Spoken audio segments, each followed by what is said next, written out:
আজ যথাযথ মর্যাদার সঙ্গে পালিত হচ্ছে বিশ্বকবি রবীন্দ্রনাথ ঠাকুরের ১৬৫তম জন্মদিবস। সকাল থেকেই বিভিন্ন জায়গায় শ্রদ্ধার সঙ্গে পালন করা হচ্ছে। বর্ধমান শহরের কোর্ট কম্পাউন্ড এলাকায় বর্ধমান জেলা প্রশাসন এবং পূর্ব বর্ধমান জেলা তথ্য সংস্কৃতি দপ্তরের উদ্যোগে বিশ্বকবি রবীন্দ্রনাথ ঠাকুরের ১৬৫তম জন্মদিবস পালন করা হয়।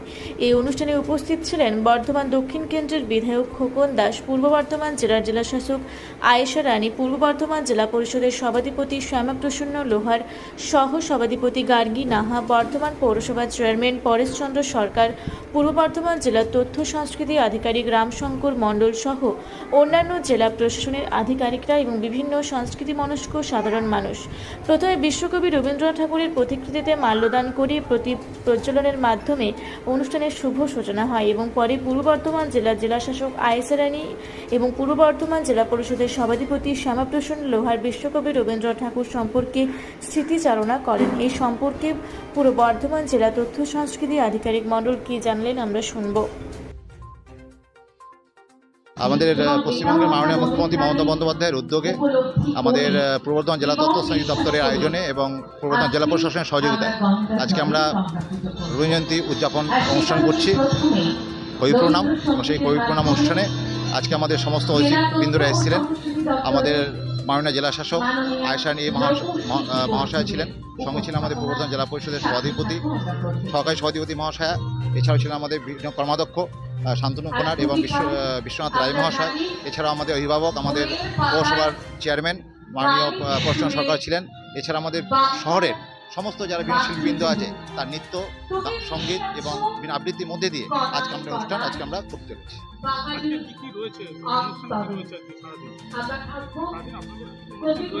আজকে আমাদের বিভিন্ন যারা জেলার যে বিভিন্ন শিল্পীরা আছে, বিভিন্ন স্বনামধন্য শিল্পীরা, তাদের বিভিন্ন নৃত্য রবীন্দ্রনাথকে কেন্দ্র করেই তার উপরে বিভিন্ন নৃত্য, সঙ্গীত এবং আবৃত্তি থাকবে এবং আজকে আমাদের সারাদিনে কবি প্রণাম অনুষ্ঠানে আমাদের কবিগুরুকে শ্রদ্ধা জানাতেই আমরা সকলে উপস্থিত হয়েছি। রবীন্দ্রনাথ ঠাকুরকে নিয়ে বিস্তারিতভাবে বলেছেন, সেই জন্য আর সাদা বাড়িয়ে বলার আমার মনে হয় না প্রয়োজন আছে। কারণও আছে, কারণ ওনাকে নিয়ে বলার আমার বোধহয় ইতিহাসও নেই, কারণ ওনার যা কন্ট্রিবিউশন সেগুলো আমরা 2 মিনিট বা 5 মিনিট বা সারাদিনে আমরা আলোচনা করলে আমরা শেষ হয় না, কারণ ওনার যা কন্ট্রিবিউশন, ওনার মতো পৃথিবীতে আর কোনো বিকল্প নেই।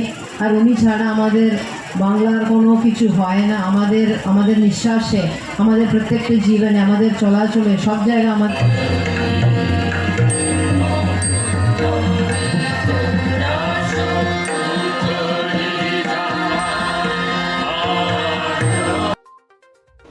পূর্ব বর্ধমান থেকে দেবাশিস ঘোষের সঙ্গে কোহেলি নস্করের রিপোর্ট, রূপসী বাংলা মিডিয়া।